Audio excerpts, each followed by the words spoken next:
خودمون رو آماده کنیم برای سربازی امام زمان. سربازی امام زمان کار آسانی نیست. سربازی اون منجی بزرگی که میخواهد با تمام مراکز قدرت و فساد بین المللی مبارزه کند، سربازی او احتیاج به خودسازی دارد، احتیاج به آگاهی دارد، احتیاج به روشنبینی دارد. نباید ما فکر کنیم که چون امام زمان خواهد آمد و دنیا را پر از عدل و داد خواهد کرد ما امروز وظیفه‌ای نداریم. نه، به عکس ما امروز وظیفه داریم در اون جهت حرکت کنیم تا آماده بشویم برای ظهور اون بزرگوار.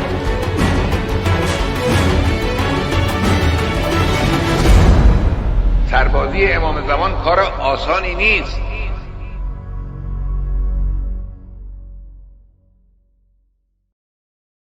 اعوذ بالله من الشیطان اللعین الرجیم. بسم الله الرحمن الرحیم. الحمد لله رب العالمین والصلاة والسلام علی رسول الله وعلى آله الطیبین الطاهرین المعصومین المظلومین. اللهم کن لولیک الحجة ابن الحسن صلواتك علیه وعلى آبائه في هذه الساعة وفي كل ساعة وليا وحافظا وقائدا وناصرا ودليلا وعينا حتى تسكنه أرضك طوعا وتمتعه فيها طويلا